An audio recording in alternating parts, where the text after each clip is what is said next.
Nosotros con nuestro grupo quisimos recordar un acontecimiento más bien histórico. Sigmund Freud, que fue el fundador del psicoanálisis y uno de los primeros científicos que quiso investigar o experimentar con la cocaína, que provenía de la hoja de la planta eritroxilón, él queda fascinado con sus propiedades estimulantes, que eran todo lo contrario a las depresivas del alcohol y de los opiáceos. Por tanto, quiso utilizarla como un antídoto o cura para el alcoholismo o las adicciones a los opiáceos. Sin embargo, desafortunadamente Freud se da cuenta de su error cuando la cocaína resulta ser igual de adictiva. Esto destaca el hecho de que diferentes drogas tienen diferentes efectos agudos o incluso opuestos y sin embargo comparten las mismas propiedades adictivas. Y esto nos lleva a reflexionar un poco de que la vulnerabilidad biológica existe en el ser humano y tiene su base en la biología y no es meramente una debilidad moral como se cree actualmente en la sociedad. Cuando hablamos de drogas de abuso de los neurotransmisores relacionados, debemos tener en cuenta que cada droga actúa en un neurotransmisor determinado, pero en esta ocasión nos vamos a centrar en los psicoestimulantes, en especial la cocaína, que actúa en el neurotransmisor de dopamina. A nivel neuronal, la acción normal de los eventos en una sinapsis de una comunicación se necesitan neuronas, ya que están compuestas por dendritas, cuerpo celular, axón, vaina de mielina, que hace que el impulso eléctrico sea más fluido y rápido, y un terminal nervioso. En esta comunicación existe una neurona presináptica y postsináptica. En la neurona presináptica existen vesículas que contienen dopamina que serán liberadas al espacio o hendiduras sinápticas. Estas, a su vez, las dopaminas van a estimular los receptores dopaminérgicos de tal manera que, una vez cumplida su estimulación, serán removidas por el transportador de dopamina, quien las remueve en el espacio sináptico para volver a reciclarlas a la neurona presináptica para un futuro impulso eléctrico que se va a producir como una forma de reciclaje. En este caso, cuando se ingresa cocaína al organismo, que bien sabemos que se puede fumar, se puede inhalar, se puede inyectar, hay muchas formas de ingresarla al organismo, distorsiona todo este proceso, ¿ya? De tal manera que la neurona presináptica, al liberar las dopaminas de sus vesículas a la hendidura sináptica, estas a su vez estimulan, ¿cierto?, los receptores dopaminérgicos. Pero la cocaína, ¿qué hace? Que bloquea al transportador de dopamina y a su vez bloquea el reciclaje normal de la dopamina que estaba en el espacio para llevarla a la neurona presináptica. Ya lo que hace que haya una estimulación constante en los receptores dopaminérgicos, lo que hace que sea un efecto placentero constante y haya un exceso de dopamina en el espacio sináptico. De tal manera que, como bien sabemos, la cocaína no es un elemento natural del organismo, por tanto igual queda como a criterio del consumidor cuánto es la dosis que se está ingresando en el cuerpo. Entre las acciones fisiológicas, como ya hemos visto, la neuronal, ahora vamos a hacer referencia a qué área del cerebro se ve más afectada. Y en este caso se ve afectada el cerebro medio, como podemos verlo acá, se ubica en ese sector. Y también el sistema de recompensa, que es la ruta o el sistema mesolímbico dopaminérgico, que le llamamos a ese sistema la proyección del área tegmental ventral con las dopaminas hacia el núcleo accumbens. En las acciones del circuito vemos que la área tegmental ventral contiene las células dopaminérgicas, que son los neurotransmisores, que a través de un impulso nervioso y de las fibras que se extienden del área tegmental llegan al núcleo accumbens, ¿ya? Que es un área relacionada con lo gratificante, con la gratificación, la motivación y el aprendizaje. ¿Ya? Entonces, al generarse el impulso nervioso, estos neurotransmisores llegan al núcleo accumbens y hay una sobreactivación o un exceso de actividad neuronal en esa zona. ¿Ya? En el caso también se ve involucrado el sistema límbico, que está por esta región, en el que se ve una interacción directa del núcleo accumbens con esa zona, que es la corteza frontal. ya que también tiene que ver con la emoción, el aprendizaje y la motivación. Recalcar que todo lo anterior dicho y todo lo que he presentado lo sacamos del libro Cerebro Adicto de Michael Cowan, ¿ya? También en este libro se mencionaba las pruebas de PET scan que se realizaron a los cerebros para dar cuenta de la disminución de receptores dopaminérgicos T2, que como podemos ver en una persona con consumo de cocaína se ven disminuidos significativamente, y en una persona normal se ve que están presentes. Por tanto, igual tiene que ver que a mayor receptores T2, mayor es su funcionalidad, ¿ya? Y en este caso existe también una predisposición al consumo y un mayor riesgo de poder consumir, una mayor vulnerabilidad. En este caso también podemos ver el cerebro con dos zonas del cerebro en el que podemos ver una persona normal. La luminosidad de esta área representa la mayor cantidad de receptores dopaminérgicos.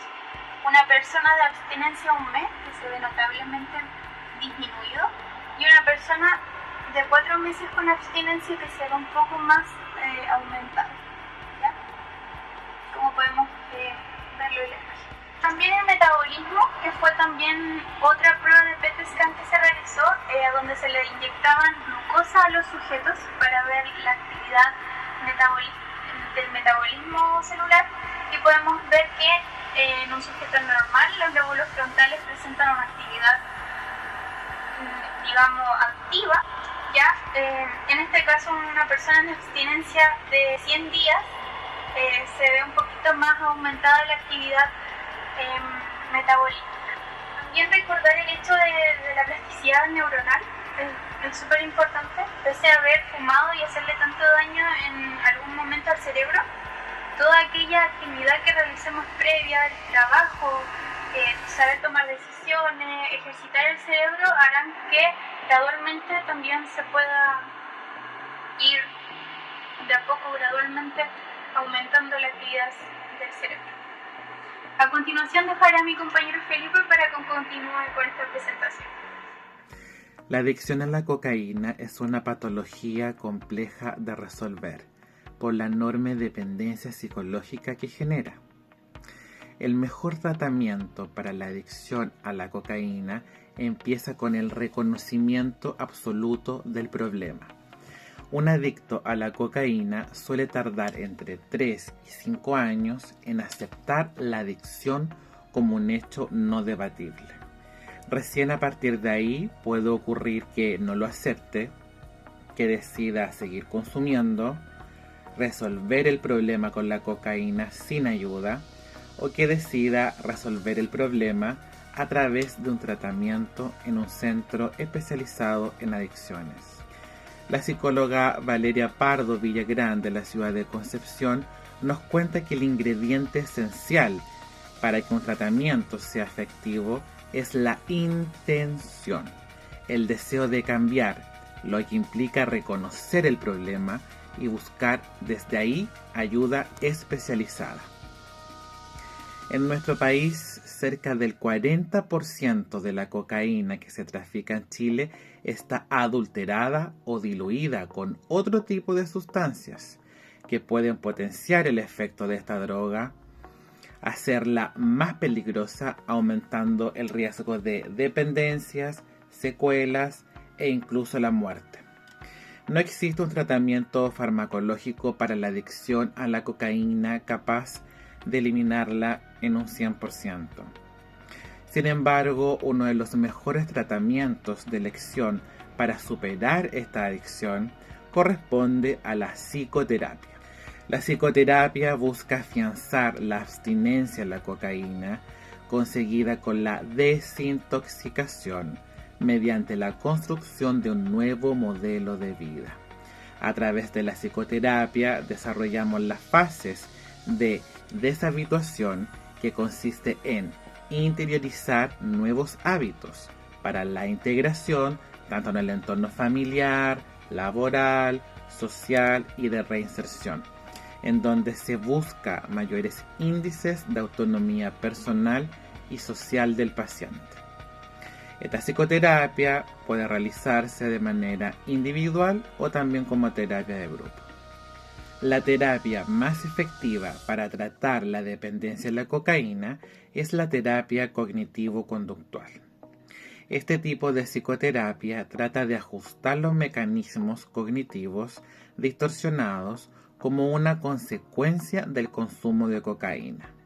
Interviene tanto en los pensamientos, las creencias, como también en las actitudes. También contamos con la logoterapia, que es una modalidad de psicoterapia que propone que la voluntad de sentido es una motivación primaria del ser humano y que la atención clínica a ella es esencial para la recuperación integral del paciente. Después del psicoanálisis de Freud y la psicología individual de Alfred Adler, la logoterapia viene siendo la tercera escuela de psicología desarrollada por el neurólogo y psiquiatra Viktor Frankl, que es un tipo de psicoterapia que se apoya en el análisis existencial del ser y se centra en una voluntad de sentido. Los medicamentos para las adicciones los debe prescribir un médico. Dentro de estos están los ansiolíticos, como lo son las benzodiazepinas, que disminuye el craving, o sea, el antojo repentino e intrusivo por consumir. No obstante, existen pacientes que producto de esta adicción generan irritabilidad y también pensamientos fijos. Para ellos se utilizan antidepresivos que funcionan sobre estos síntomas. Por último está la familia de los anticonvulsivos, como la quetiapina, que disminuye la impulsividad del síndrome de abstinencia. Sin embargo, las adicciones no solo se limitan a lo químico. La combinación de terapias farmacológicas, conductuales, complementarias o cognitivas son las que ofrecen mejores resultados en el tratamiento de los pacientes con dependencia de cocaína. En nuestro país, el Plan Nacional Elige Vivir Sin Drogas se enfoca principalmente el consumo de drogas en niños, niñas y adolescentes, sobre la base de un diagnóstico que sea profundo y preciso de cada comunidad escolar, y también sobre el diseño de una estrategia que sea integral y apropiada para cada una de ellas. Para mayor información u orientación, te puedes contactar al teléfono 1412. Muchas gracias. Bueno, entonces, como síntesis del estudio que se ha venido haciendo sobre la adicción a la cocaína, nosotros podemos decir que esta es una sustancia estimulante del sistema nervioso central y del cerebro. Es una sustancia cuyo mayor efecto se ejerce facilitando la liberación de dopamina al mismo tiempo que inhibe su recaptación en la sinapsis de las vías que funcionan con este neurotransmisor, por lo que facilita las conductas, las emociones y las sensaciones mediatizadas por este. También aumenta la liberación e inhibe la recaptación de noradrenalina y serotonina, por lo que adiciona efectos conductuales también propios de esta. Actúa de alguna forma como exprimiendo las neuronas para que liberen sustancias, facilitando de este modo la euforia, las sensaciones de poder, la exaltación, la agitación psicomotriz, la aceleración de los pensamientos, que lleva a desorganizar la coherencia interna y también a la pérdida del contacto con la realidad.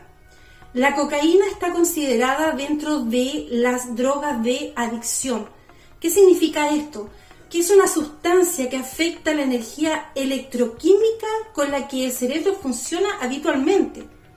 y le induce a producir fenómenos sensoriales, emocionales, conductuales y cognitivos anormales con su uso regular, generando daños en el tejido cerebral y sufrimiento para quien la consume, como también para su entorno. Vamos a identificar como principal factor etiopatogénico, o sea, como ese factor que tiene que ver con la causa, con el origen de la enfermedad, al propio efecto biológico del consumo agudo de la cocaína. Por ello, la exposición y la disponibilidad del consumo, las dosis, la duración, la ruta de administración de la cocaína serán fundamentales en el desarrollo de esta adicción. Mayores cantidades, más rápidas, van a provocar una adicción mayor. Entonces, algunos consumidores regulares progresan hasta el consumo compulsivo y les resulta muy difícil dejar de consumir una vez que han comenzado, a pesar de tener consecuencias, a pesar de que estas consecuencias sean adversas y a pesar de que sean más o menos graves. Entonces, para un porcentaje de los consumidores, la cocaína va a ser la mayor prioridad, la motivación más importante que subordinará a cualquier otra actividad. Van a haber problemas y responsabilidad en la parte laboral, van a haber problemas en la parte familiar, se van a dejar de hacer o de vivir necesidades básicas elementales, como por ejemplo el dormir, el alimentarse. ¿Por qué? Porque se va a ocupar el tiempo en consumir hasta que ya no quede más cocaína, o hasta que el cansancio sea extremo, o hasta que algo ajeno detenga el consumo. Entonces, aquí cobra vital importancia el tratamiento psicológico en el abordaje de los trastornos derivados del uso de sustancias. Las prácticas de psicoterapia, que estas prácticas sean las más adecuadas, teniendo en cuenta el perfil del paciente, las diferentes técnicas, la intervención, porque de alguna forma van a determinar el tratamiento individualizado en función de las necesidades de cada paciente. Y también esta intervención junto al trabajo, ¿cierto?, que vaya tomando diferentes ángulos o diferentes alimentaciones en cuanto a lo que se pueda entregar al paciente, va a ser fundamental en este cambio de comportamiento y en el cambio de conducta. Ya, por lo tanto, es de vital importancia que en las primeras entrevistas o en el primer acercamiento que tenga la persona con el profesional, pueda haber un conocimiento mutuo, una entrega mutua. ¿Por qué? Porque de alguna forma el profesional va a conocer a su paciente y va de alguna forma a estudiarlo, a explorar minuciosamente su historia de vida, y este mismo paciente va a tomar y aprender del profesional toda la información respecto a su enfermedad, respecto a su consumo y del efecto negativo que puede estar provocando la droga en su vida.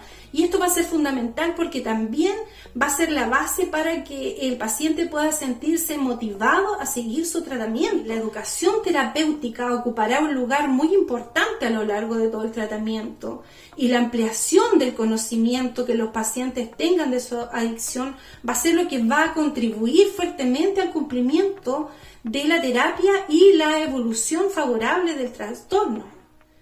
Entonces, a modo de resumen y tratando de dar una idea general de todo lo que se ha visto hasta aquí, hasta el momento, podemos decir que la adicción a la cocaína es una condición crónica y recurrente, que muchas veces se ve limitada tan solo porque falta el dinero para conseguirla o porque hay una imposibilidad del suministro. Como ocurre con cualquier otra adicción, la adicción a la cocaína es una enfermedad compleja que involucra cambios a nivel biológico en el cerebro, así como innumerables problemas sociales, familiares, con el entorno también del adicto. Por lo tanto, el tratamiento de la adicción debe ser un tratamiento integral y permitir, ¿cierto?, de que la persona que llegue a nosotros pueda, de alguna manera, poder conocer de su enfermedad, poder entender su enfermedad y también buscar las vías y las soluciones para salir adelante.